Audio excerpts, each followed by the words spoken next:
welcome you all on behalf of both organizations, Isaac and the Development Foundation.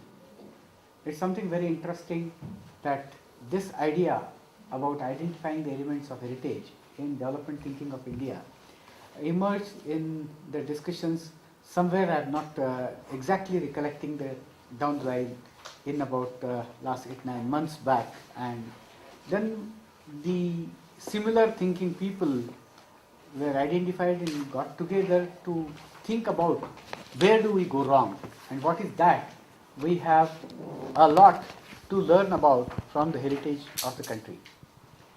I'm very happy that we have with us Sri Rajiv Malhotra, a person who has been unique in his understanding of India's development, India as such, and his books are making headlines all over the world.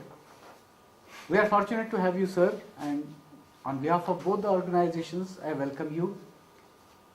It's a proud privilege to be with you and listen to you.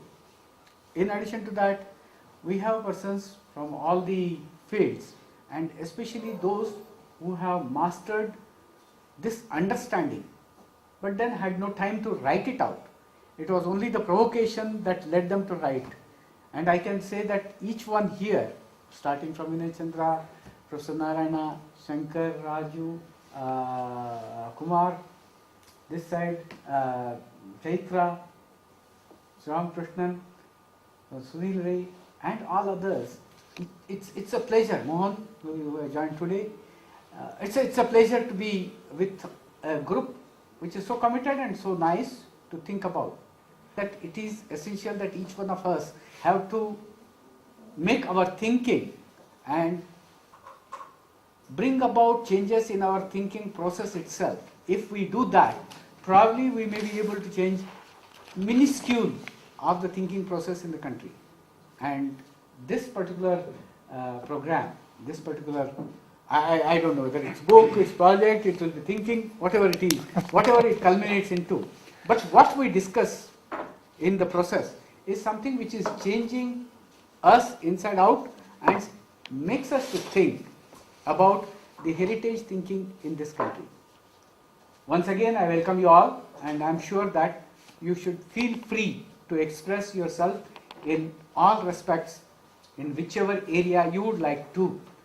Today, this is the second workshop which we are doing on the subject of identifying elements of heritage of development thinking in India.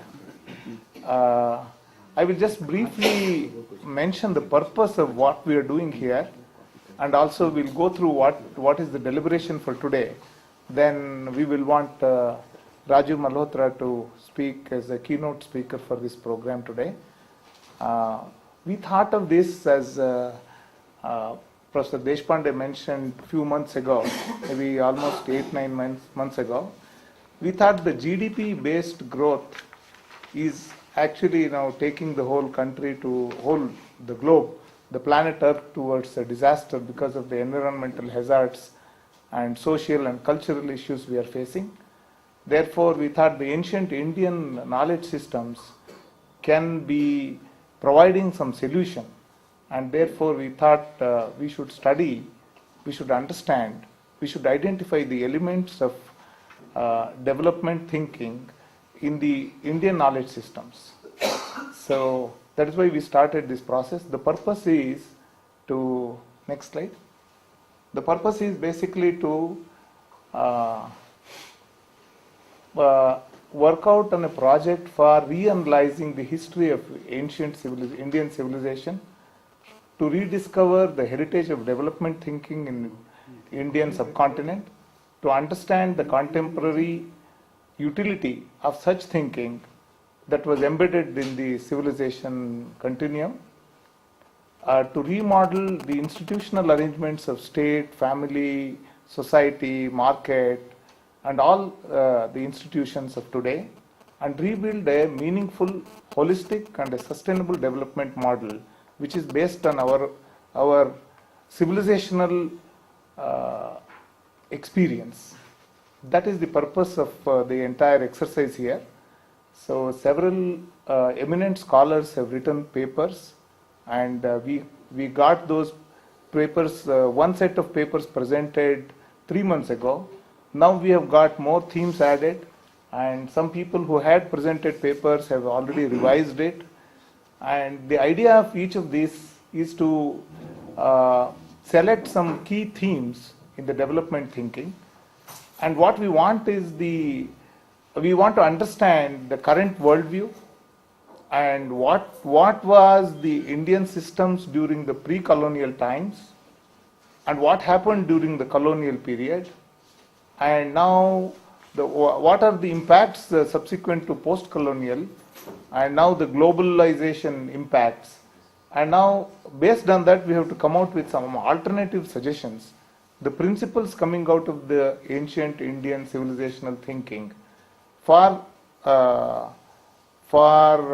building a new model. This is the purpose, and this is how we expect all the papers to be presented. In the next couple of minutes, we will have Rajiv Malhotra giving us the keynote address. I'll just mention the importance of having Rajiv Malhotra with us today, because I don't know, some of you must have seen his latest book, which is Being Different. He has identified some of the fundamental differences and the key principles of Indian civilizational thinking, and therefore I think it will be very important to have his thoughts, which will act as some foundation for some of our thinking of the workshop of today. So with this, I will request Rajiv Malhotra to speak to us and guide us.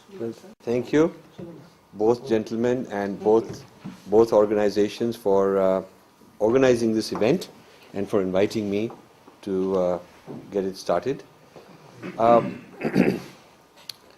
My foundation, which is based in Princeton, New Jersey, has for 15 years been doing a number of projects relevant to this.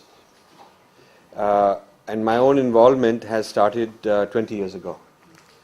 So we published maybe 5% of the research we've done and written, and now we want to accelerate the output because we've been keeping it private too long.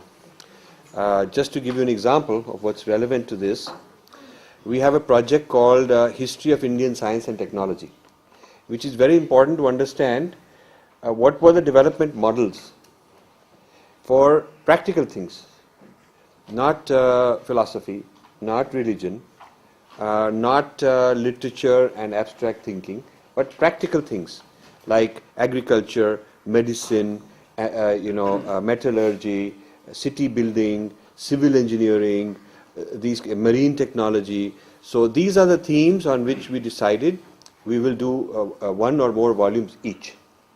So water management is 3 volumes covering 3 different periods.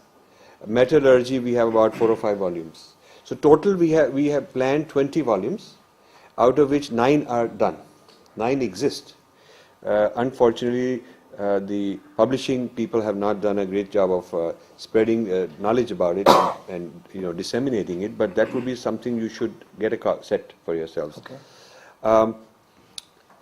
We started in the year 2000, and till last year, 2011, we have done an annual conference, only inviting the participants who are scholars and other people. And we've done it in IIT, we've done it in India International Center, we've done it in Almora, we've done it in Nainital, we've done it in Jaipur, like that, different places we've done. We've done it in Pune. So the rules of this, the purpose of this was inspired by Needham, who did it for China, 30 volumes on Chinese science and technology. And we felt, this is in the 90s, I felt that nobody had taken on such a huge project for India. We have paper here, paper there, conference here. But if you want to turn it into a curriculum, then if you want to go into universities and teach the history of Indian science and technological development, then you need a corpus of reference works, which are peer-reviewed, very academically sound. So each of these, so the committee, the top people were people like M.G.K. Menon. He is on the editorial board, the advisory board of this project, Kapila Vatsyayan, the late Director General of Archaeological Survey of India, who unfortunately passed away.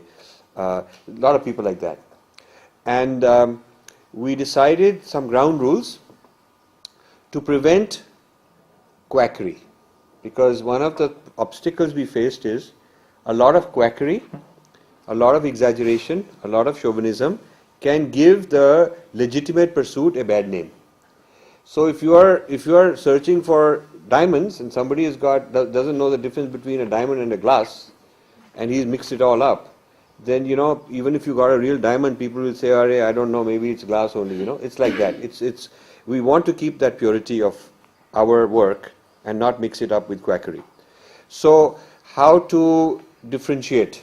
We made some written rules, and we said scientist only accepts empirical evidence which is verifiable today. So Pushpak Viman can't be verifiable today because there is no crash site of a Pushpak Viman, there is no landing strip anywhere, there is no physical evidence. Literary evidence does not count in science because literary evidence does not tell you who wrote it, where they wrote it, when they wrote it, was it a fictional idea, was it imaginative, was it really there, were they describing something futuristic. We don't know those things if it's purely literary. Or nuclear bombs in Mahabharata. We said, give me with a Geiger counter proof of a crater which has got nuclear bomb, because if there was a nuclear explosion there would be a crater and there would be physical evidence. So we did not want to be involved in anything like that. However, Harappan tiles you can look at physically with empirical evidence, and you can calculate what temperature is required to produce that kind of tile. So that temperature existed. Steel pillar. Late Professor Balasubramanian of IIT Kanpur did the research on steel pillar and was able to show that the rust-proof nature of this, and the steel pillar in Delhi is not the only one, we found 20 other samples across India. The rust-proof is a process of nanotechnology. The very, very thin film, nano-level thin film coating, achieved in a certain process that you can see that coating today. So it's not based on some literary evidence, but based on physical research. So all our volumes are based on very physical, empirically verifiable basis, and we've got in the experts from archaeology and science and technology history. We got every one of our authors is in India. We also wanted this to be an Indian project. I was told by some colleagues, some professor in Harvard, that it'll never work. They'll never be able to produce it, but we produced 9 volumes. We send it overseas for peer review, or we send it anywhere in the world, India or overseas, where there is an expert in that field.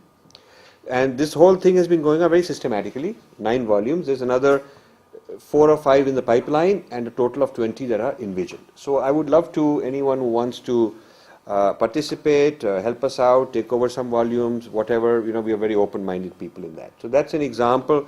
Now what we found there is plenty of evidence that Indian society has not been frozen and fixed once and for all as alleged, but has been progressing. You see metallurgy advancing. You see the Harappan tile technology and city construction advancing from one era to the next to the next. You see medicine advancing. You see agricultural yields and agriculture production know-how advancing. You see the ships developing.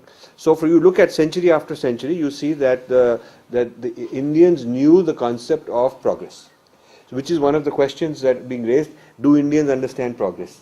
Well, and some people doubt that even Indians have a concept of progress because of this stereotype that the Indians were this otherworldly, mystical, did not have concern about this world.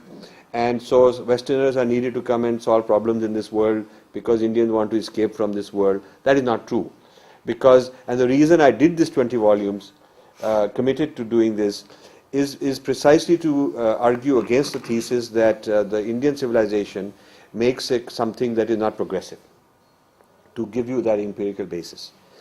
We've also done many years of funding of Indian psychology. At a time when people did not think such a discipline existed, we pioneered some of the original conferences in Kerala, in Pondicherry, in Calcutta, in Delhi University, and now there exists a discipline called Indian Approaches to Psychology. About 150, 200 faculty members meets regularly and they talk about it. Books have come out, some of them we sponsored. The whole thing started when around just before 2000, I received a grant proposal from IIT Kharagpur. I'll be going back and speaking in the same place February 1st. Yeah, but way back, more than a decade ago, I got a grant proposal that they were about to celebrate their diamond anniversary, diamond jubilee, and they wanted a grant because they were going to do many conferences, and would we like to sponsor one of them. So out of the conferences, I found that there was one called Mind Science.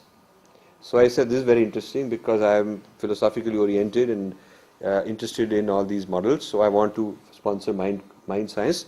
Would you please send me your program itinerary of what will happen, the program schedule. And they sent me a tentative program, and there was not one model of Indian mind or psychology in it. It was all Western thought, all of it. So mostly Western speakers or even Indian speakers, but they're talking about all, Freud this and Jungian this and all kind of different theories of mind. So I wrote back to them, and I have a copy of this correspondence, saying I would love to sponsor, but there should be at least one panel on Indian theories of mind, Indian mind science. And I got back a kind of a rude reply, which I kept copy of, which said, sir, we are not chauvinistic, we are scientists, and we are not political people, and we believe in secular science. This is the answer I got. So what did I do? I know that Indians have this complex of aping the West. So I have a lot of Western friends who are into this in a very serious way. One professor in Columbia University who is a great Buddhist scholar, and he's initiated and done Buddhist mind science, Buddhist meditation and teaching it. Another one is a neuroscientist who had a guru, Hindu guru for a long time, and he learned many things and wrote books on it, was a well-known scientist. Another is a scholar at Cambridge who was at Cambridge and wrote a book on Patanjali, Yoga Sutra. Another one was in Kundalini. And then there was a scholar of Sri Aurobindo working in the hospitals in New York trying to develop neuroscientific models. So I called all these guys and said, I'd like you to create a panel because they will accept your panel and they will not doubt it because that's how the Indian mind works. But I want one promise from you, that when you go there, do not hide the Indian sources, do not replace the Sanskrit words with some new westernized words, do not fail to talk about how you discovered this in India, who was the master, who was the teacher, what was the meditation technique you learned, how did it help you get an experience of your own mind and your own psychology, how did you utilize it in the West, what do you teach about it in the West, how the West is interested, how they are funding it, what is the use of it. So you have to present like that, and only if you're willing to present like that, I'd like to include you because I don't want them to get even more Eurocentric. Yeah, because one of the things that's happening is models of India are taken to the West, westernized, put in a new context, and then re-exported back to India. Like Gardner is coming and talking about multiple intelligences, but actually Sri Aurobindo's Planes and Parts of Being, where he analyzes that the being consists of many planes and many parts, and each of these needs to be educated and evolved, is the origin of multiple intelligences. And Maslow's is the Panchakoshas, you have the biological layer and the different layers. So one of the projects I started is to figure out how Indian knowledge has gone into the West, sometimes smuggled, sometimes very open, sometimes honest, sometimes little less than honest, how it influenced William James in psychology way back he's considered the founder of modern psychology, but he was influenced by Vivekananda, and also there was a Buddhist scholar, and I went to Harvard and studied all that in the archives, and how since then a whole lot of knowledge systems have gone but been disguised. The Indian sources have been taken out. So what I did in this IIT Kharagpur case is I sent them a proposal with 5 Westerners who were very highly regarded from well-known universities, and now this business of chauvinism, secularism, all that was out, they quickly accepted it. They're so happy that now these guys, wow, these now Westerners are going to tell us, so it must be good, must be good. Maybe we are after all not that bad, because, these guys are using it. So when these guys came, they got standing ovations, which is very good. And then quickly we got in, they all told me that now I've been invited to a conference in Kerala. Somebody said, I've been invited to a conference over there. What do you think? I said, I'll fund it, go. And keep repeating this, because they need to hear it again and again before that that whole facade of inferiority complex goes away. So we funded a lot of these projects where we brought Westerners. Then we started discovering Indians. For instance, in Bangalore you have Sangeeta Menon. She was a young junior post-doc just finishing her PhD. We picked her up, and we picked up a few such people, and we actually built their career. We funded them year after year and coached them what are the issues that the West claims Indian psychology lacks. The basic issue was that Indian thought is world negating and otherworldly, and this whole modern science of consciousness, which actually was originally derived by quantum physicists who got a lot of inspiration, Schrodinger and Heisenberg, these kind of people, and a whole lot of these guys who wrote Tao of physics and this diluted kind of stuff. A lot of that inspiration had come from India, but then the consciousness movement disowned, started kind of ignoring anything to do with India, and I wanted to reclaim that. So basically I would fund some young scholars and some conferences. For 8-9 years we did that. My project started on the assumption that such sources exist, but they are not part of the academy in India, because the Indian academy is secular, Western. How to prove, how to introduce it in the Indian academy is a question of getting some Indian academics who are a little more open, getting them familiar, funding them to write these books and do seminars, which is what we did for many years. Matthias we funded for many years, so he did conferences and various people like that, in Pondicherry, and there is one Kiran Kumar in the south somewhere, Mysore, yeah. We funded him for a very long time.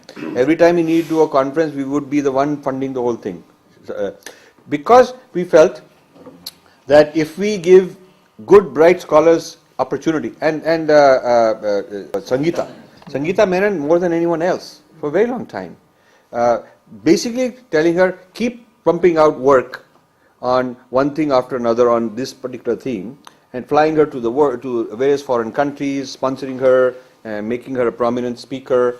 All that we did because we wanted that this traditional knowledge, people who are inside the official academic circles in prestigious institutions should bring it in. And I do not feel that I have discovered, or any of our people have discovered, any new Indian psychological procedure or theory that did not already exist. Our job has been merely transfer of know-how from India to India. That's it. It is amazing that from India to India only. That's all we've done. That's all. We also started a huge program on Indian philosophy at University of Hawaii with Arindam Chakrabarti. That was a very big success. So we planted some seeds, and then we moved on to other things to see how these seeds will flourish, and they have flourished. They are flourishing. People are taking these ideas, and now it's not considered taboo. If you go to Delhi University and say, I want to talk about Indian approaches to psychology, they're not going to laugh you out of this. So in fact, my latest book, Being Different, I presented at Delhi University, and they've accepted it as a textbook for MA. So in 2012, and they bought a whole lot of copies for their library, and in 2012 they're going to teach it. So we had some sponsors who also donated copies for their library so that they can have this. And then that was in November. Then they brought me back for a bigger crowd, bigger audience of more scholars from more places to listen to these alternative ideas. So a decade of such work has made some changes, has brought about some changes. Now I want to, so therefore a lot of the work we are doing which is unpublished, I think can fit somehow or can play a role in some of the things that you've talked about, and we can discuss later how we can put our ideas together. Now this business of sustainable development has to fit in a bigger context of Indian thought. It cannot be isolated from Indian thought.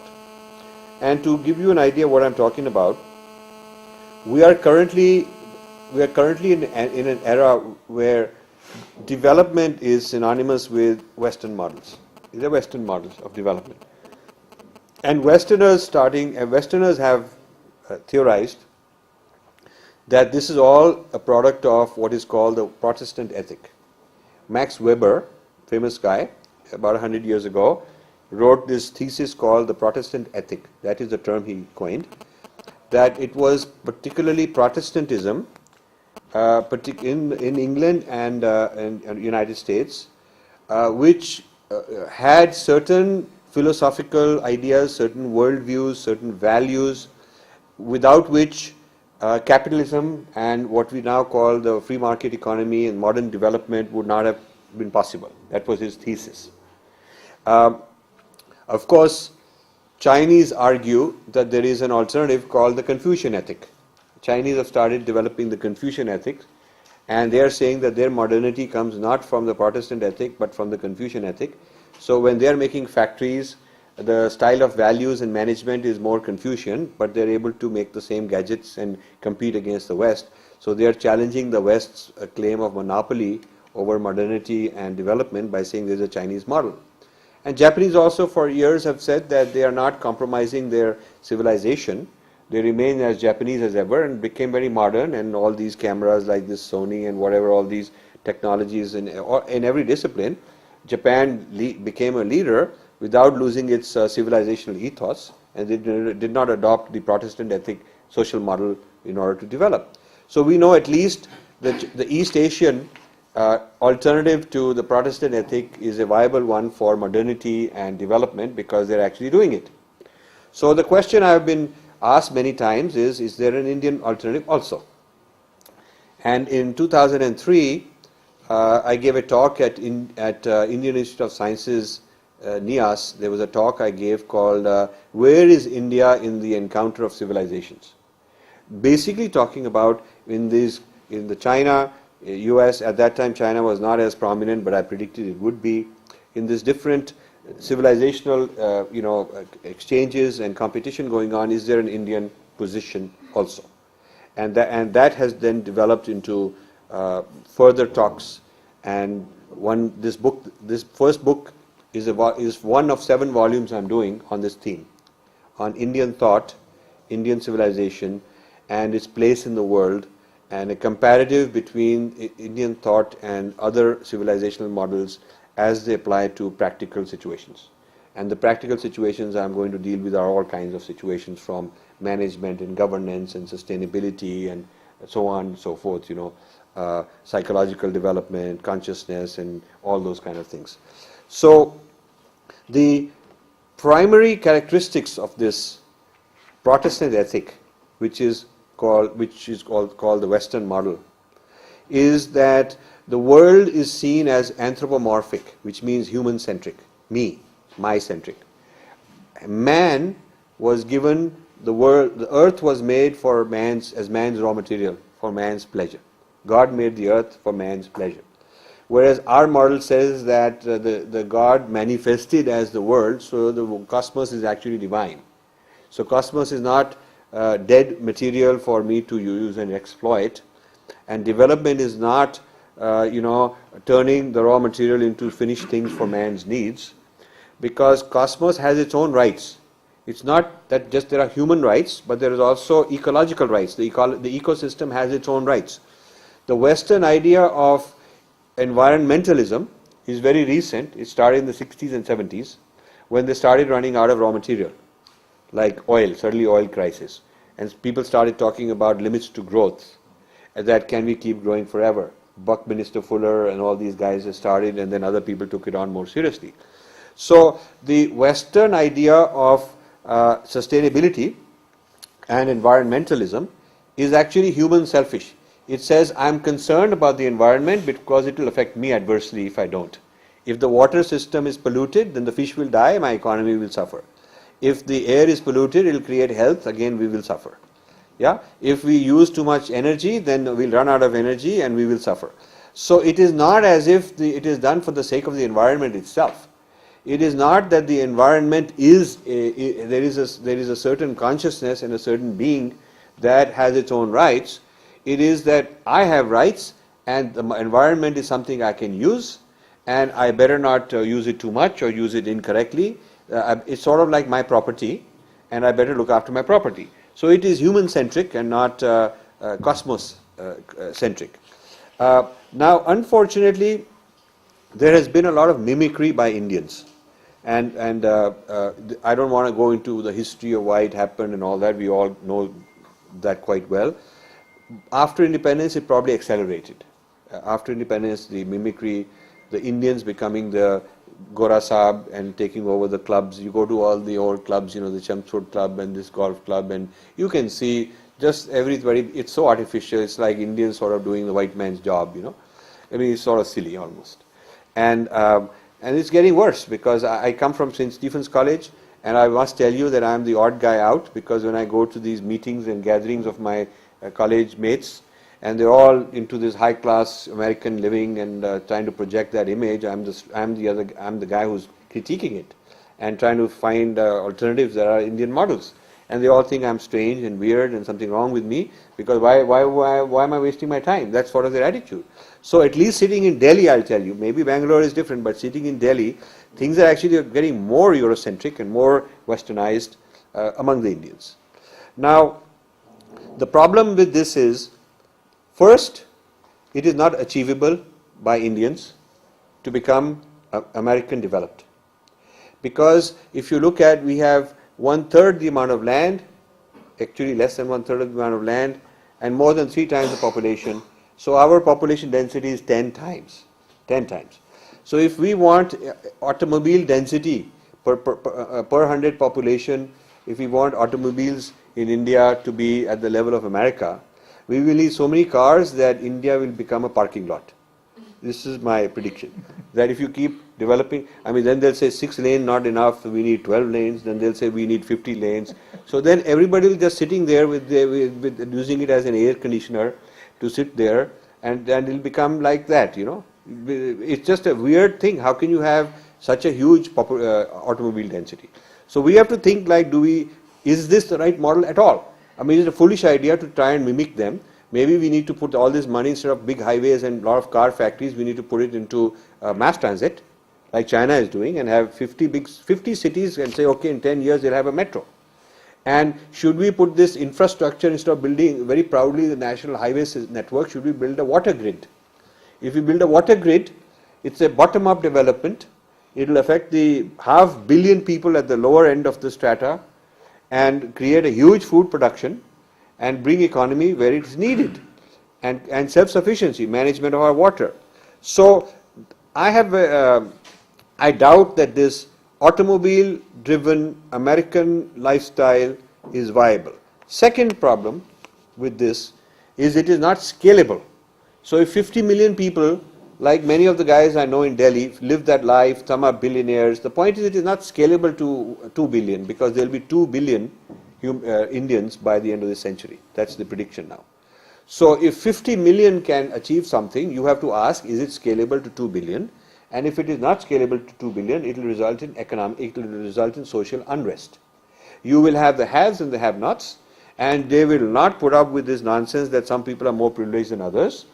And these haves and have-nots will no longer be, Brahmins are privileged and Dalits are not, because then there will be billionaire Dalits also.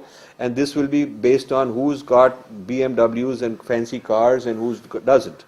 Yeah. So this will not be the old Indian caste baggage as a criteria for the conflict, but a new line of who are the haves and who are the have-nots is being defined right now in India. And so what is not scalable is a kind of a treadmill. It's a kind of you're going down the wrong path, because the more you get addicted to this and you're not able to get your end result using it, the bigger the problem, bigger the hole you're digging for yourself. And then the next problem is, it is not sustainable even if it could be achieved. So even if India could achieve this very westernized style of development, imagine the amount of foreign oil you'll have to import. I have proposed that Nano, what Ratan Tata should be asked to do is that this nano car, he should package the nano with 5-year supply of oil or petroleum and say whether I have to buy it, wherever I get it from, is my job, but I'll give you a certain price for whatever it takes to drive up to 10,000 miles a year, or whatever the average is. Instead of saying it will cost 1 lakh or whatever, I'm going to charge you, I'm going to give you a guaranteed price for driving it also, the energy price. Now, if he were to do that, then he is taking the risk of what happens to the energy scarcity. Whatever it costs him, he has to buy that many billions of gallons and supply it to you. And that would be like a turnkey from the time you buy the car and all the things you need to run it for at least so many years, he is going to guarantee. Now that would be a different, then the whole game will change. Then, then they'll say, oh no, we need an electric car instead. Because, you see, then they'll think differently. But it is somebody else's problem. He thinks his car is done, now oil is somebody else's problem, but actually it is his problem because he's creating the problem. It's just like when you sell a bottle of Coke, the guy should be in charge of disposing of the waste, the waste produced. It should be a responsibility. And in some cities in the US, it is so that you have to pay a certain amount of tax for every bottle of Coke you're selling, and when it is recovered in the waste, you get that recovery back. How you recover it, your problem. You have to arrange that it is recycled. So the person who is producing something with a side effect, collateral damage to the environment or to anything, has to be paying the price of that also. Yeah. So if you were to make the rule that anyone who is supplying something has to pay the price of the energy used for that, and then he has the incentive of making it more efficient. He has the incentive of buying that energy. So then you have a comprehensive economic model rather than, okay, I only make cars and I don't worry about anything else. You see? So I feel that this Americanization is a very serious problem. Now, if you replace it, if you replace the Protestant ethic on the one side and the Confucian ethic on the other side, and I'm writing a book on this, by the way. I'm writing a book on comparing alternative models of leadership, sustainability, governance, and I've been researching this for a very long time, different models that exist and where is the Indian model fit, and this book will come out soon. If you look at the Dharmic worldview, the Indian civilizational worldview, it is based on very different premises. First, it is not based on consumerism. The idea that to be happy you have to keep consuming and you have to keep buying more gadgets and more external things is not the classical Indian idea of a good life and a blissful life. So you have to develop the inner being.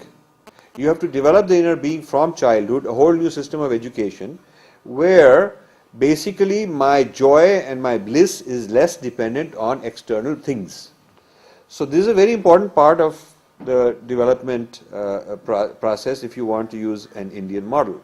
And so this whole business of desire management through our yoga and various sadhanas and various spiritual practices is a very central part of the Indian sustainability. Because if Americans who are 300 million cannot sustain the environment of such a huge land continent, then we with 10 times the density got no chance. So we have to think very much out of the box. Then you look at we have an ashram system where there's different stages in life. And a student lives a very frugal life. He's not a very consumerist. He's not chasing the latest things like today the westernized Indian kids are. But when you are in Grihast, you can have a good materialistic life. You can have comfort. It is not denial. But it is for a certain period of time. After that, you leave that and you go into serving other people. You return back to society, philanthropy. You do social good. You look for the higher good. And then again, you're not a consumerist. You're sort of downsizing your consumption. And then later on, when you're looking for your own enlightenment and your own self-actualization, you're certainly not dependent on consumerism. And this whole business depends on the concept of Swadharma, which is a very decentralized intelligence. Swadharma means it's not centralized top-down, some institution, God gave some commandments or some edicts to some group, one group of privileged people, and highly centralized, and they have a franchise to spread it around all over the world. It's not like that. It's that the divine is manifested in everyone, and everyone has the potential of on their own, without dependence on any authority or any institution, achieving this. So this idea of Swadharma, which Gandhi used a lot, that every human being has this unique potential, which is their own potential, which you should not be copying someone else's Swadharma, but following your own. This is a very different model. And the idea of, sometimes I talk about, Indian decentralized structures. And I was at the Kumbh Mela, and the guest of Swami Abdeshanand Giri, who is the head of the Naga Sadhus.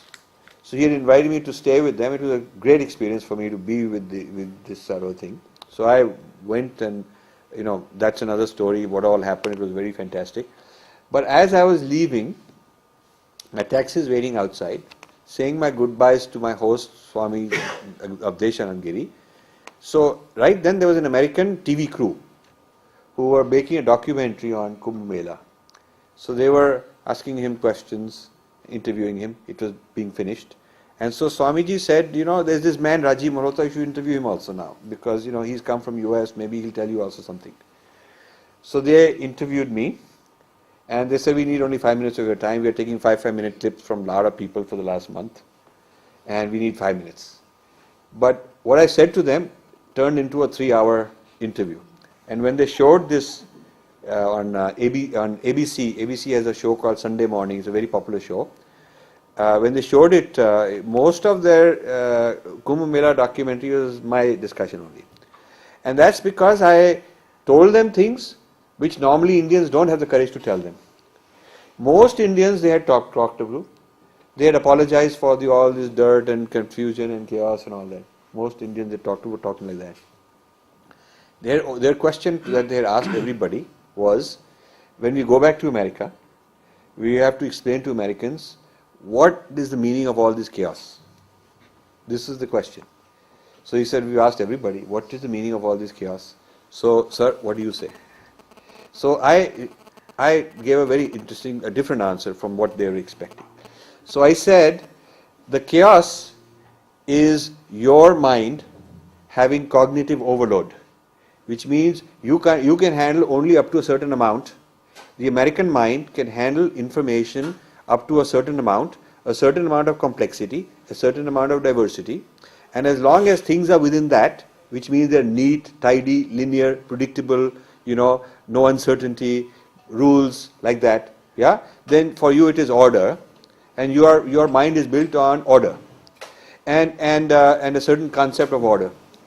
If the amount of complexity is hugely large and things are happening that are totally out of the box and they violate your norms, and the amount of they are unpredictable and lots of things going on, that is, your system crashes.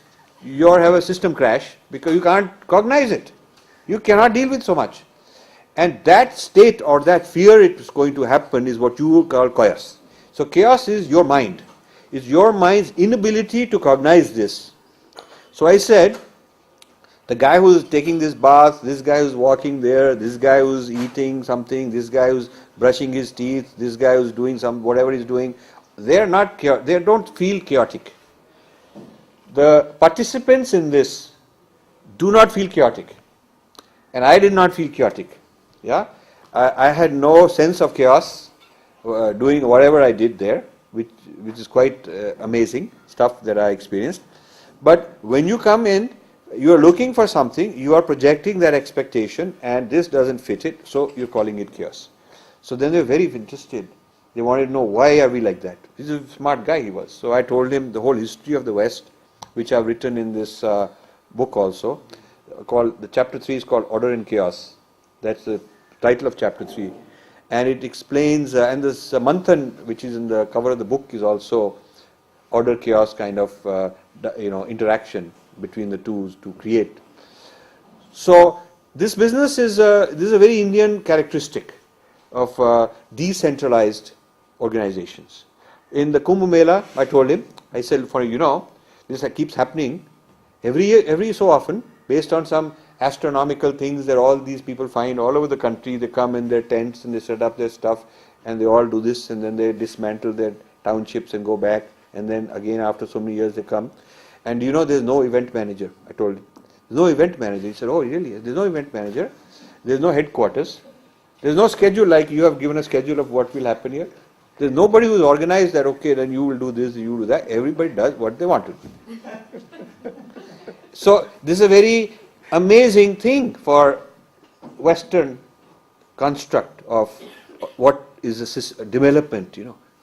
So this Kumbh Mela is a huge example of an Indian idea of going on development continuity, but it is becoming sophisticated also. You know, these people are putting up very massive tents. Some of these tents have toilets and they have bathroom. They have they're very fancy stuff.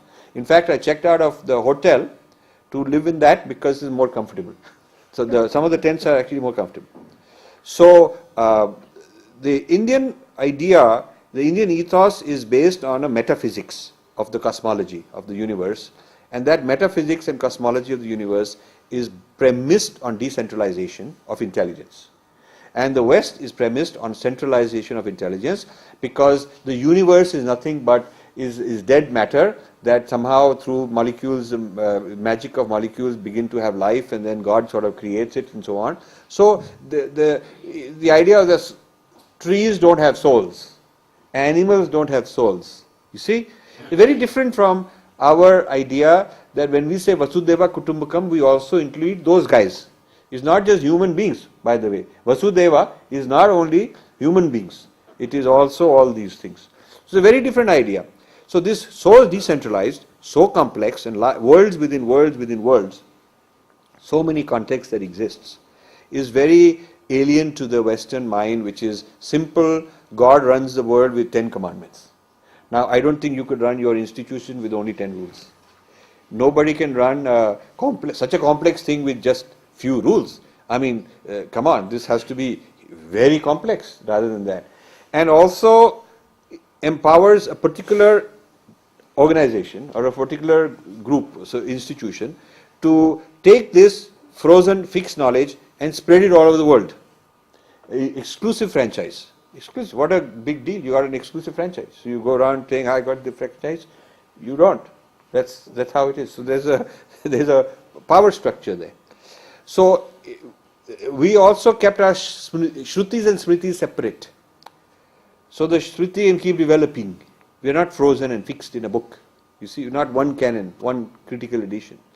So these are some of the ingredients which are very different, and the books I'm writing now are taking advantage. So I've explained these differences in the book, in the first book, but not done applications. Now I'm going to write applications for it. So I will not take too much of your time, because I think I want to hear what other people have to say. But I want to close with one caveat, and that is that my work on Indian knowledge systems and what I call Dharma civilization or classical Indian civilization is not to be confused with modern politics. It's not to be confused with modern politics. Often it is. And when we do that, we do ourselves a disservice. Yes, there is people who are politically appropriating, but we can disregard that. We can say, okay, you can't appropriate me. I'm in it for the knowledge system, and I don't want to be appropriated by this camp or that camp or that camp. And a lot of people try to figure out where you fit politically. And I don't like that, and I think that is actually a hindrance to free thinking. We need free thinking. So if somebody believes in, Newtonian physics, that's a knowledge system, and somebody believes in an alternative physics, it's got nothing to do with politics, it's a certain knowledge system. And you can reason, you can look at the facts, and you can choose whether you like this Indian knowledge system, whether you like Confucian knowledge system, whether you like the Protestant ethic. It's got nothing to do with modern politics of religion. And I don't want to turn this into modern religion. I don't think religion is dharma anyway. So with that caveat, I will close, and I'm delighted to be here, and I would love to find ways that we can work together. Thank you. I'm KG Gayatri, working in the institute, currently attached to the Center for Ecological Economics and Natural Resources. should I say, I'm still a student of sociology development studies, but after the keynote address, I'm very puzzled as to say that whatever has been researched, should I go beyond that and look again of whatever? It was very, very illuminating. Thank you. K.V. Raju, Professor, Center for Ecological Economics and Natural Resources in ISEC. Currently, for the last 4 years, I've been Economic Advisor to the Chief Minister in the Government of Karnataka. And what you said is very interesting. In fact, both in ISEC, this is a second workshop it happened here, and also in the DF discussions. Is there a possibility to explore, in collaboration with your foundation, so that we can build India, China, and US collaboration, and ISEC, if the director permits, can run a short-term course for both the young researchers and also for the seniors. Based upon the demand, they can always divide that into separate groups. Because right now, the Center for Ecological Economics and Natural Resources, the faculty are all here, they've been doing the Nordic countries course for research methodology. For them, 30 students come every year, paid course, fully paid course. They come here. They come here. And you teach them what? Research methodology in natural resources. Okay. Okay? And we also take them to the field work. This is about 6 weeks and 4 weeks courses. But this upcoming thing, in a more structured manner, with a lot of material that your foundation has been producing, I'm sure others foundations may also produce a similar thing. But building this kind of a relationship between India and China and US with your foundation, and if ISEC can host it, designing and running it in a long-term course with both your foundation and the DF with ISEC would be a good opportunity for us. Now this is very good. What I'd like to compliment you for a very visionary kind of idea. If a institutional mechanism in India is available as a host and funding is available, my foundation can certainly arrange Chinese thinkers along these lines who are developing Confucian modernity and Confucian ethic based civilizational models, development models as an alternative to the West. And that, I think, could be a very good event to have, because you will then have an India-China exchange where the Chinese are actually ahead of Indians by 20 years in their critique of the Western model and replacing it with their own. And I tell you, I was raised in St. Stephen's, and it's a hotbed of Marxists and subaltern studies and Naxalite movements and all those things. So a critique of the West existed. But the critique of the West which was going on was a critique using imported methodologies or like Marxism and like subaltern studies, and not an Indian civilizational model to critique the West. So while they built a good base of telling you what the colonialists did wrong, all these post-colonial scholars, they were not able to replace it with something concrete alternative. You see, Chinese on the other hand were doing their idea of post-colonial or their idea of Western critique, but clearly and solidly from their own background of civilization, without the shame that the Indians carried about the Indian civilization.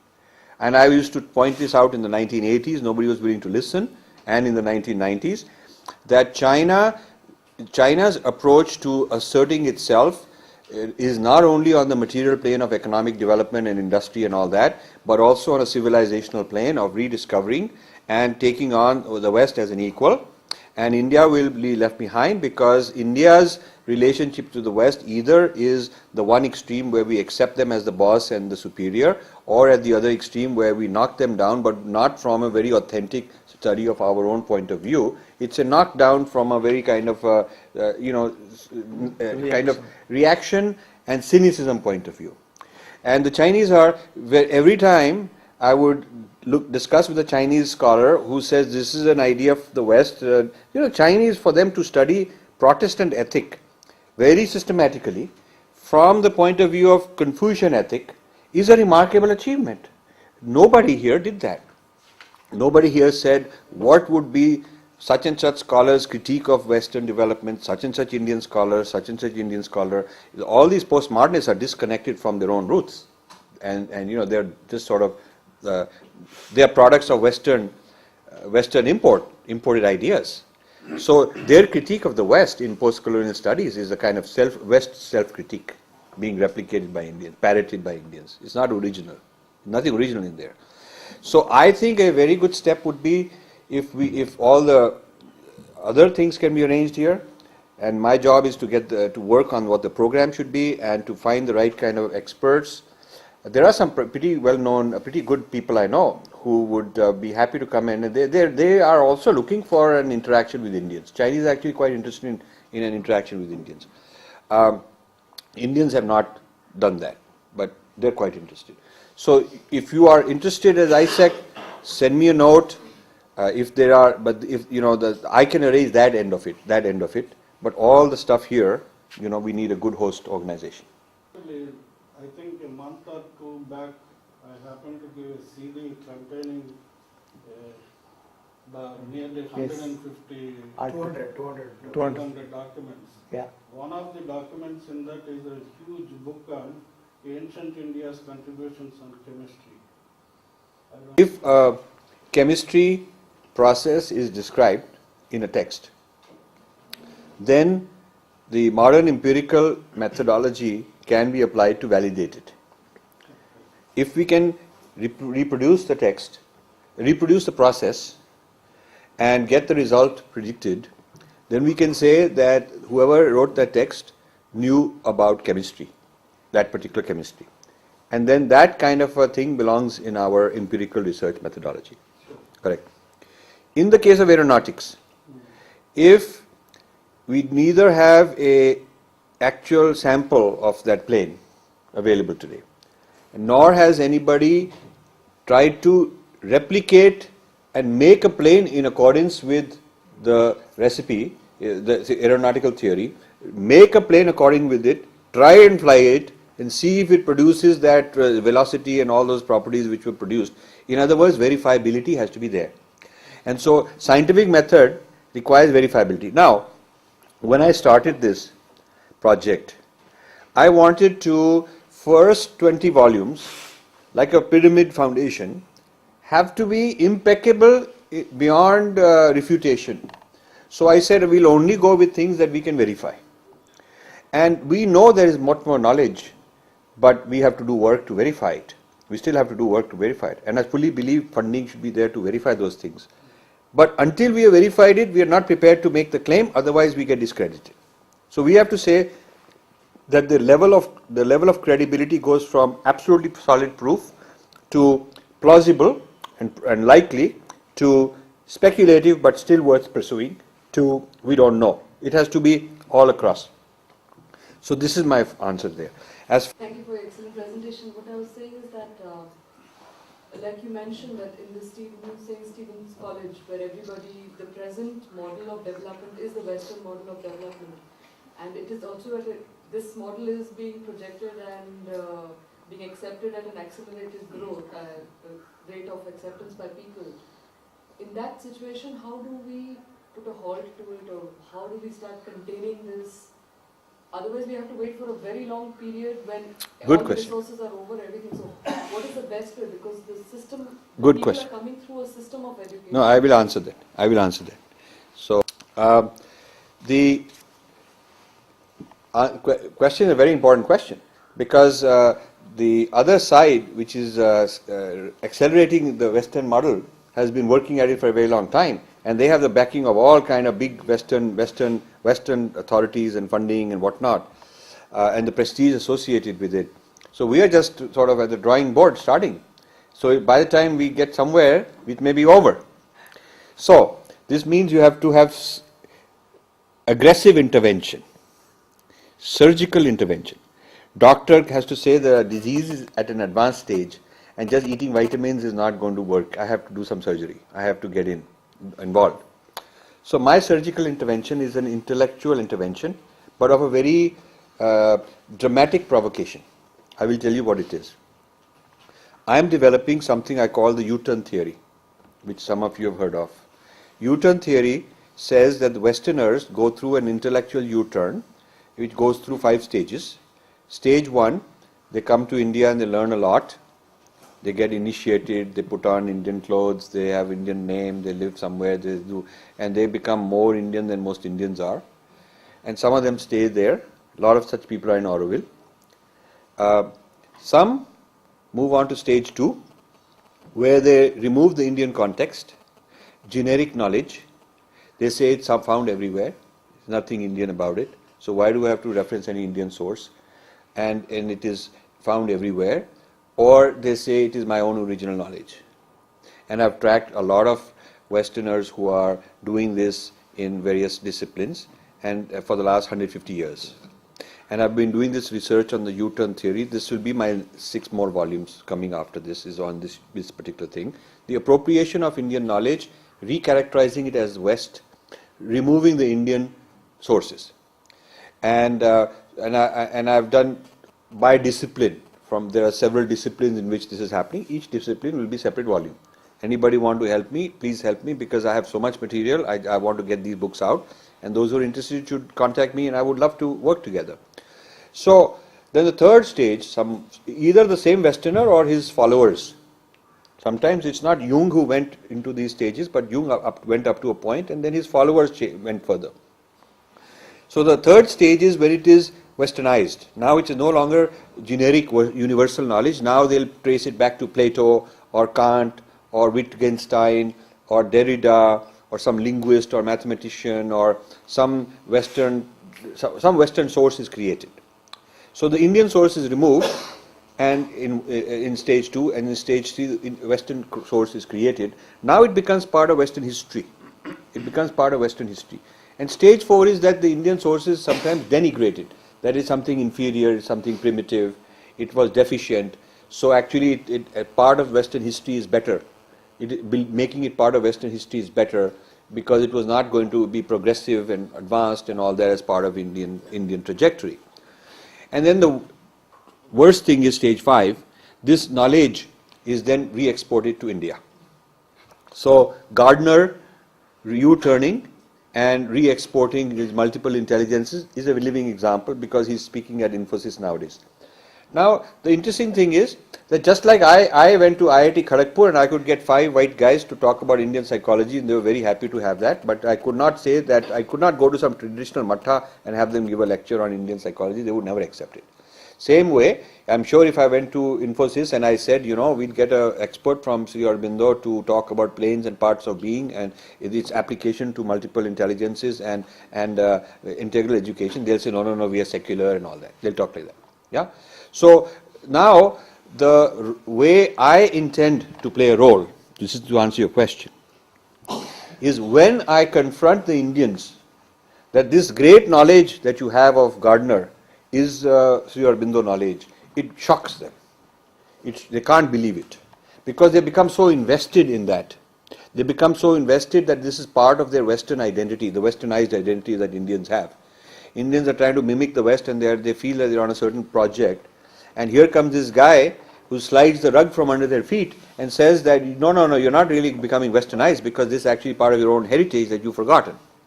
So this is a technique to get them back. The U-turn is a technique to reverse the U-turn, get things back. So I have managed to do this in certain disciplines. I've managed to do this.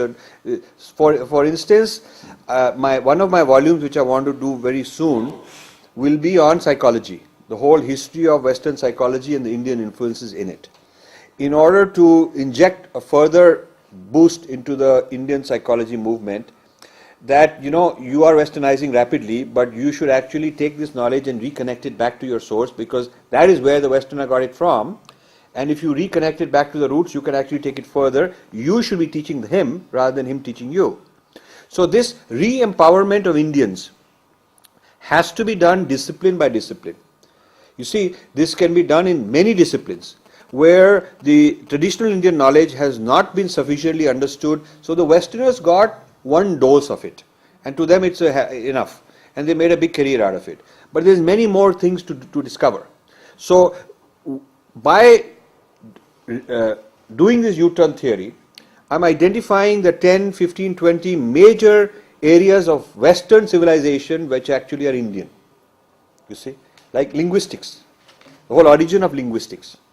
Who are the major Western linguists from Humboldt on to Saussure and all these guys in between? I've looked at every single one of them, and their deep knowledge of Sanskrit and their deep involvement with Sanskrit theories to see the origin of Western linguistics in the 1900s and early 20th century and the Sanskrit from Panini. So once I've written that, then I go to the Indians who are Eurocentric and Westerners and in that field and challenge them and say that you should be teaching this rather than teaching the Western source. You see my point? So this is my shock therapy idea of how to do this very quickly. And that's why I want to get this U-turn series out very quickly, so then I can take it to these very self-alienated Indian elite in the academy and shock and challenge them into debate and say, okay, I can show you T.S. Eliot got most of his major poems from the Upanishads. I can show you that. But you are happy to study T.S. Eliot and very proud that you can recite and memorize T.S. Eliot, but you are not able to go further back to his own sources because you are embarrassed of those. So this is how I think we can interfere with this very fast-moving trade.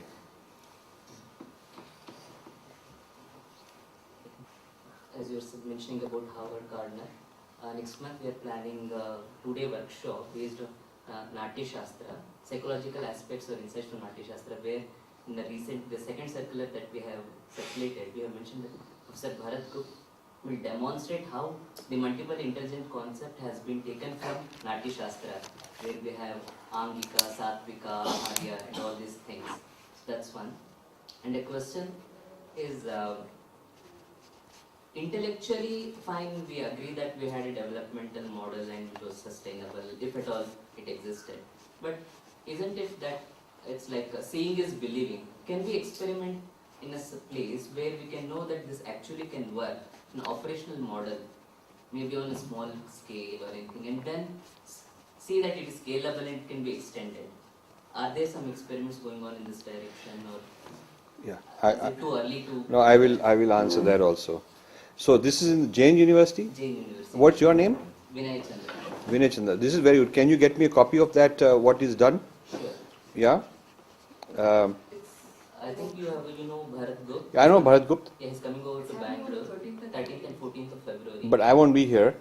So can you get me a copy of his presentation? Sure. Or Do a recording or whatever. if you can, Yeah. I'd really appreciate it because it'll help my research. Yeah. So you have my email and you can do that. So let me answer that. You see, when you look at neuroscience research, the Westerners who have appropriated have done us a great service because they validated it. They've done a huge amount of research. I've been going around National Institute of Mental Health and Mayo Clinic and MIT labs and all kind of places have been doing this research on yogis and Tibetan Buddhist meditators for 25-30 years. And I've got somebody who collects bibliography of all of this, and we got a huge bookcase full of all this material. We're scanning it and researching it. And invariably, the subject is an Indian or a Tibetan. The measurement guy who's doing the MRI is a Westerner. He claims discovery of the theory, whereas actually the yogi is the discoverer of the theory.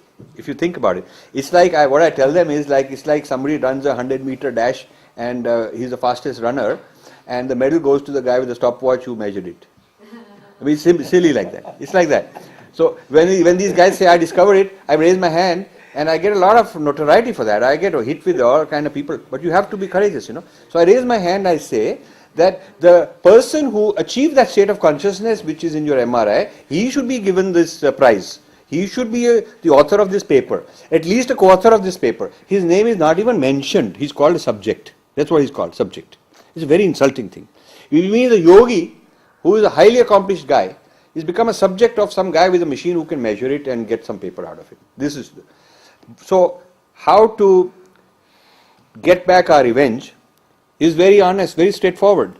We connect it back to our tradition, and all that measurement data is our proof. It's like, when China leased Hong Kong to to England for 99 years. When the lease was expiring, China wanted it back. And so England said, what about all the improvements we've made? We built all these buildings, banks. There are $1 trillion in the banks now. The economy is worth so much. We can't move it. So you compensate us for it. China said, nothing doing. Whatever is fixed in the ground stays here. So this is what you do when a squatter comes to your land and he builds a wall and all that, he makes some improvement, levels it. When you kick out the squatter, that improvement belongs to the landowner. So I, taking back my heritage from the U-turners, am also getting the benefit of all the improvements they've made. And they are smart guys, they've made some improvements. They've made a lot of improvements, particularly in scientific validation. So your question, how do we scientifically validate it? This is why those areas which have been U-turned are the most practical to take back, because others have done work for us. Those areas they have not U-turned, we got to do work. We got to do some modern validation using science.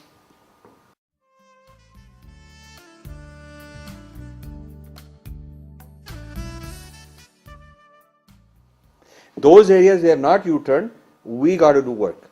We got to do some modern validation using science. Can we have one last question? That lady there had a... She is. In fact, these are not questions, but maybe just thoughts which started bothering me. 4 of them. The first is when you were speaking of Protestant ethic and the spirit of capitalism, and you also said in a different context that you don't intend to say anything on the politics of Dharma, etc. And China having its own Confucianist model, etc. Max Weber visited China and India also. So have you looked at, of course, Mr. Shivaram is more well-read than me, but my understanding is when he writes on this Protestant ethic, what is documented about China and India there, because Weber also wrote on sociology of religion quite a lot. Mm-hmm. Are you looking into that critique of Weber also? Sure. Is just one, because something very unsettling thought is when China would do that and not so much in the case of India. Of course, there are other countries which followed the Chinese model of the so-called Communist Party. Is there a role of the long-drawn political ideology there, which made China to take the courage and say it, while perhaps India with the socialist model, also following USSR, another communist big giant, but where did, within quotes, we fail there? If at all we wanted such a model of our own, Yes. What was just puzzling? Okay, those are 2 questions. Okay. And secondly, regarding the U-turn theory, it's a submission that you keep in your view the diaspora of our India, who are in US. Yes. Because I think they are really, I don't mean the entire lot, if there are 100, at least I'm sure 20 are doing this, that they are showing what India is, living in the various US cities. It may be competing in the job market, it may be having their own, for example, very, in a very lighter way, building their own Raghavendra Mathas or Venkateshwara temples or whatever it is. But I think that feeling of surviving in the midst of a very big wave of tsunami of whatever isms which are going on there. I think let us not go back only to Rajneesh or Mahesh Yogi, but even for example, the software people or the MBAs or even the women who go to join their husbands, I think they continue their Varalakshmi Vratas or they do whatever a little bit. So I think they have their own contribution, and I think that should be included in your value. Let me answer these 2 questions. Just one point. Okay. I think it is all related. Right. The ashramas and other worldview you presented, and please don't put me in the basket of such people who always bring in the gender issue, bring in the Dalit and subaltern. No, not from that perspective. But the entire worldview, there is no place for women there. Sita followed, Draupadi had the polyandry insult on her, or whatever. So where is the woman in the entire thing? Because we always stop at the Brahmanas and say that everything was very fine in the early Vedic period. Only after the Brahmanas, there were Gargi, Apala, Lopamudra, Maitri, everyone who participated in seminars. But why do we blame the invasions? Because we also gained by the at least early invasions. Okay, I'll answer these three questions. Can I answer? Yeah. So yeah. Unwinding. Okay. So these are three excellent questions. So let me answer them. Weber's critique of India is certainly something that one has to counter, because he made a lot of assumptions. I mean, he and Marx and all these, this mode of what was it called? They came up with very negative, derogatory, very reductionist idea of India and China, which these guys had. And so a critique of that is necessary, because they were doing it from a certain point of view. They had a certain spin and a certain hegemony. They were doing it from that point of view. And they were picking and choosing what would fit that critique, dismiss it, and claim that the Protestant ethic was the only way for all these developments to happen. Now, China's political ideology, yes, China's political ideology it was part of their philosophy to base it on a very sort of first they took Marxism from Soviets, then more recently they took capitalism from United States by setting up all these industries. But they decided that we do not want to become known as a copycat Westerner, because we will never be equal to them and never be able to surpass them, because they'll always be able to say you took our model and we control the essence of it. So they want to connect it to Confucian ideas, Confucian ways of governance, Confucian society, collective thinking rather than individual thinking, that sort of thing. So in that sense, politics is there. When I said I do not want to connect it with politics, I don't want to connect it with BJP and Congress and CPM and Mayawati and this and that. I do not want to connect it with contemporary Indian politics. It doesn't mean that the relationship of development with political thought is irrelevant. That is certainly to be brought in. But I do not want to be part of any camp. I am equally concerned and offended by all of them, frankly. Yeah, frankly. Because I think there's a serious problem in the political ethos today of all the parties without exception. And so I just don't want it to be branded. That's my point. Second question, diaspora. Now clearly I know them very well. I'm pretty prominent speaker at diaspora events. Diaspora can be divided into 3 or 4 ways of segmenting it. One way of reaching the diaspora is through temples. And I go to temples on a regular basis. Just yesterday, Mohan and I were at a gathering, and the temple in Memphis wants to come and invite me and have a huge gathering. And so I'm doing this all the time. I'm a speaker next month with the Chinmaya Mission in Washington. So I understand the temple movement in the US.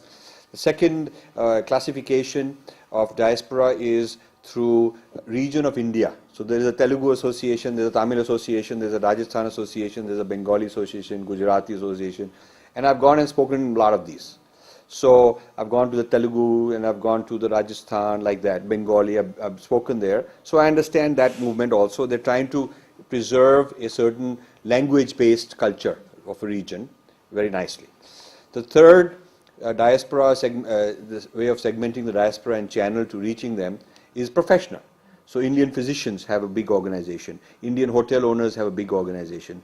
TIE, which is for IT kind of people, the big organization. So there are different professional organizations of Indians. Yeah. So these are 3 ways. The spiritual, religious, guru and sampradaya type of movements is one. The regional, language-based movements is another one. And the modern professional movements is another one. I'm involved in all 3 of these. And every year I go give a lot of talks, and I certainly understand them very well. So it's not like I don't know that it is the study of the diaspora is a separate topic by itself. It is a separate topic by itself. And how the diaspora is first generation is a certain way, second generation is a little different. Those who are born and raised there are a little different. You go to an American college, typically the Indians who are undergraduate are born and raised in the United States, and the Indians who are PhD students are typically from here. And they are different, they don't even interact with each other. And this question of identity, Indian identity is stronger in the ones who are from India, their identity is rooted. And the question of identity is mixed up in the people who are born and raised there. My kids are born and raised there. I've gone and really examined this whole area. So that is a very complex issue. The issue of Indian identity in the diaspora is also dependent on which country. So in Trinidad and Fiji, it's a very strong because they're less assimilative. In England, it's different. In America, it's different. In Hong Kong, it's different. So there is no one diaspora value you can have everywhere. In Dubai, it's different. The kind of Indian and the kind of identity they have is very different. So there's many nuances and taxonomy. The taxonomy of Indian diaspora is complex, and I've put that together. But I do not want to mix it with the U-turn theory. The U-turner is a Westerner. It is the Westerner's journey, and in this book I call them the journeymen. It is the journeyman or woman who goes on this journey of India, comes back. Why he comes back? Why can't he go all the way and just remain there? Why does he feel at some point that something is not right, it did not work out? What disillusioned him, disappointed him? What pulls him back? What is the attractiveness of going back and marketing all this stuff in his own name, becoming his own guru, that kind of thing? So the U-turn theory is the journey of the Western journeyman, his social psychology and personal psychology, and in the process the journey of ideas, the journey of Indian ideas, how they move back there. It is not about the diaspora. Okay, so that's a separate topic of research which I understand is very important, but I don't want to mix these up. Okay, the third question was woman not found in the classical Indian tradition with equal rights.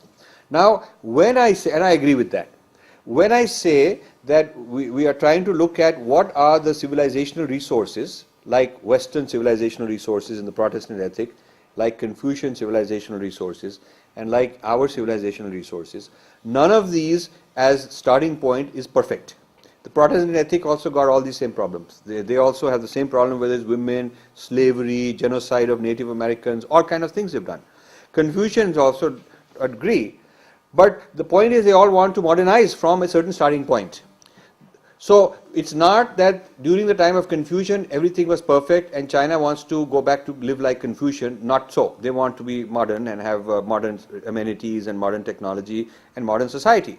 Similarly, the Protestant ethic doesn't say you go back to the time of Martin Luther in Germany and live like that and give up all the progress that has been made. In the same manner, why is it that when we talk about using dharmic civilization as a foundation, why is it that people assume that we want to go back? We don't want to go back. In fact, I would say that a civilization which was designed for a population of 20 million, I don't know what was the population, but couldn't be more than 20 million. During Gandhi's time, 100 years ago, he talks about India, which include Pakistan and Bangladesh, as having 300 million. Yeah, now it's 4 times. So if you go back, probably during the Mughal period, it was 100 million people, 150 million people. If you still keep going back, I think during the Vedic period, maybe 20 million people. So how can you take the sustainability model of 20 million people in the subcontinent and apply it to sustainability of 2 billion people, 100 times that? You cannot. So you cannot take old models and wish we go back, because then you'll have to downsize your population 98%. You have to really downsize people down to 20 million. You know, you can't scale down. So how much wood they used for yagna? You have to ask the question, how much wood they used for cremation? You have to ask the question, if you had 20 million people, you could do certain things.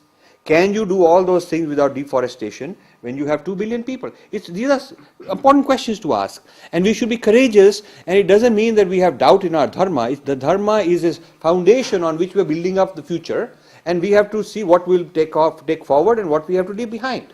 We have to be able to do that. So the reason we can do it is the separation of Shruti and Smritis. Because our Smritis tell us that you have to, Dharma Shastra tells us, Manu tells us, you have to keep writing these Smritis.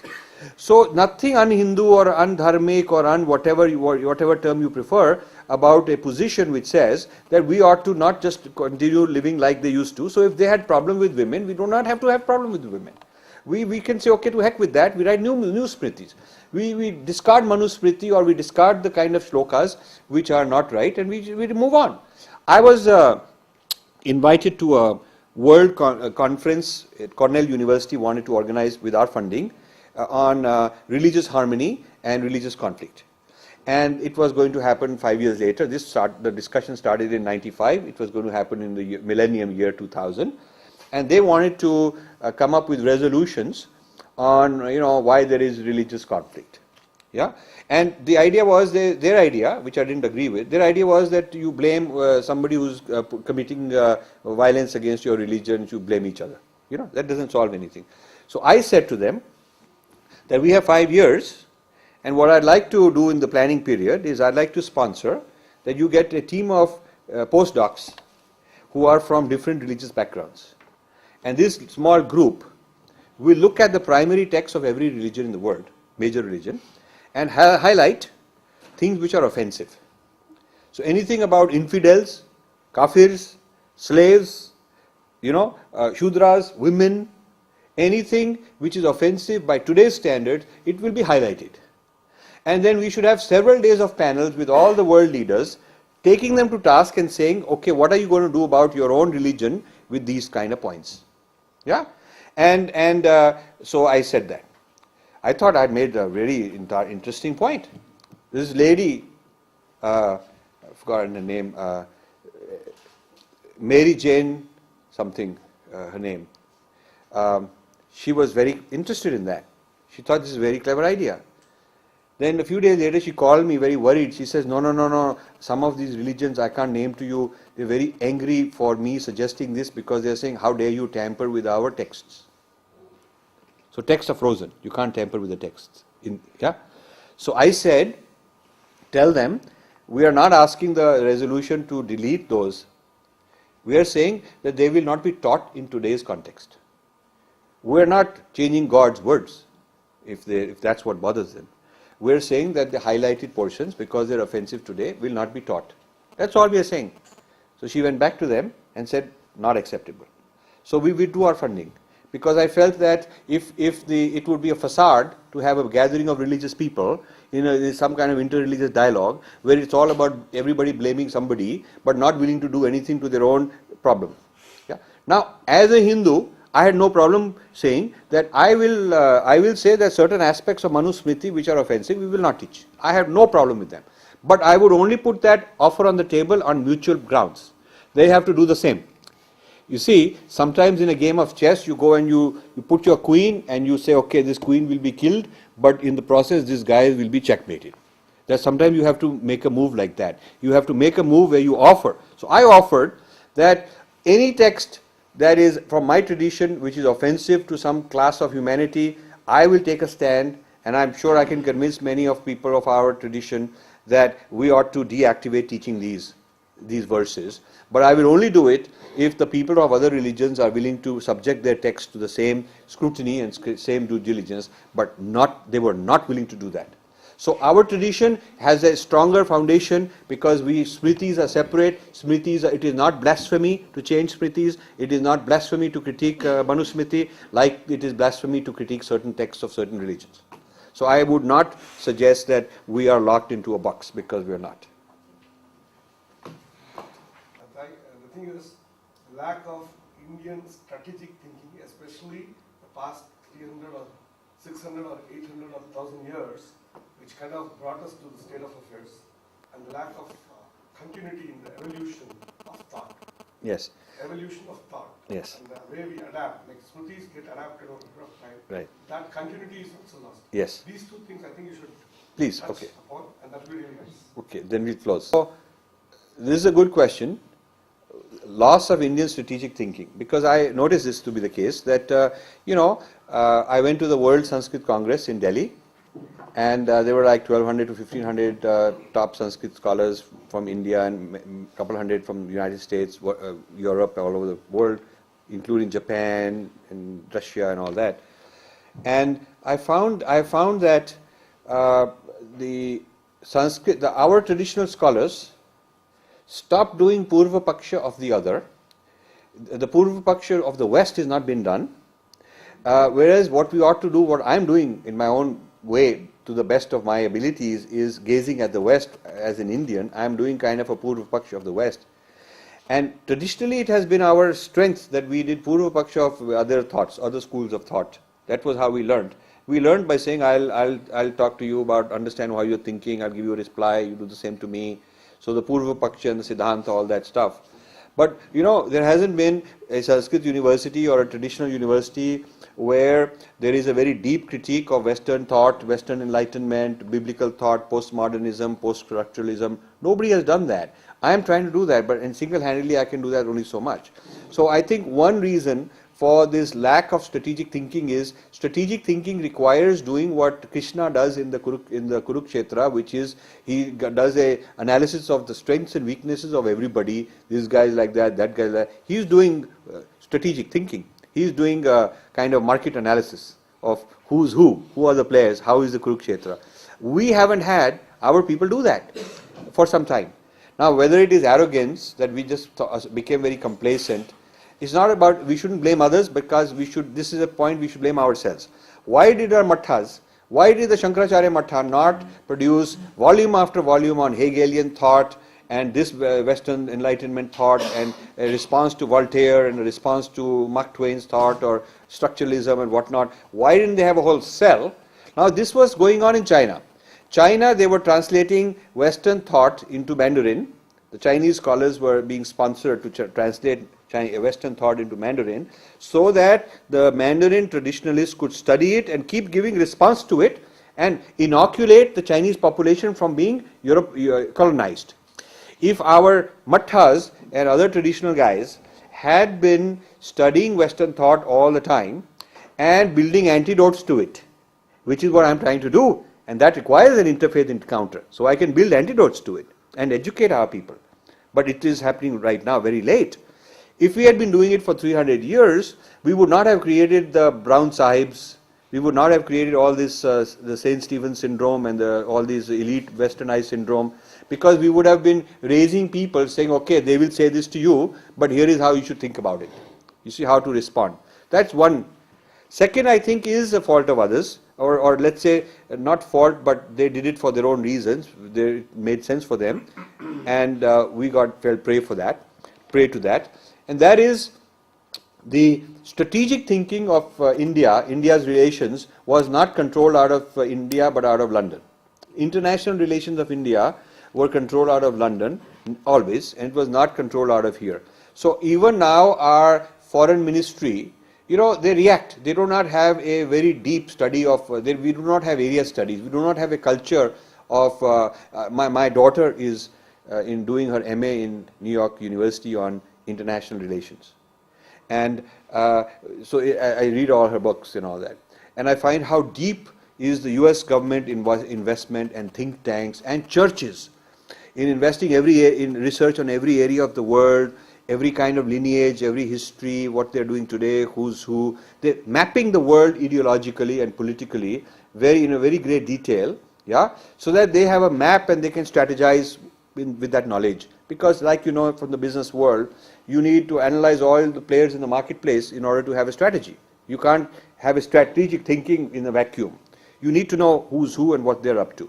We have not even today created an academic system or a foreign affairs system or a think tank system in India to analyze. There is, in the US, South Asian studies is government funded in 32 universities or 35 universities. Government funded. And in church seminaries in more than that even. Funded. Okay, and then China studies even bigger scale than that, Middle East studies bigger scale than that. Now in India, they ought to have by now 30-40 universities in India doing China studies and learning Mandarin, reading Mandarin newspapers, understanding how to read their mind, what are they saying, what are they thinking, what is Confucian history, how do they think about us.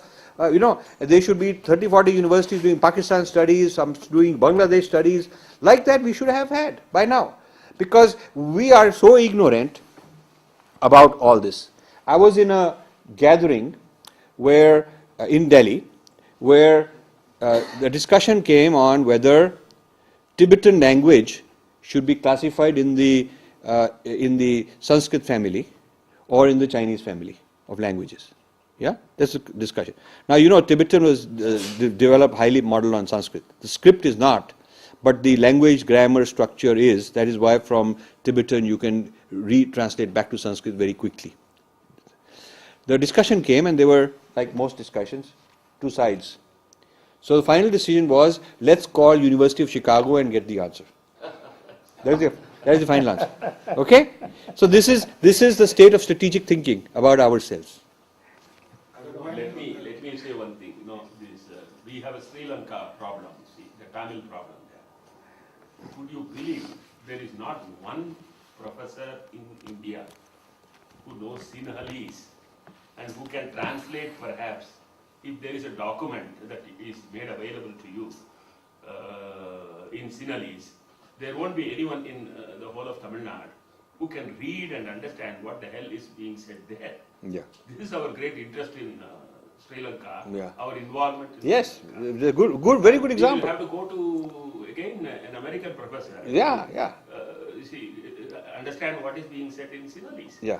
I mean, if you have a relationship of that sort with a neighbor who is 22 kilometers away, and what is the point in your getting fits, about the massacre there, Yeah. this is there, that, I mean, all that will happen. Excellent.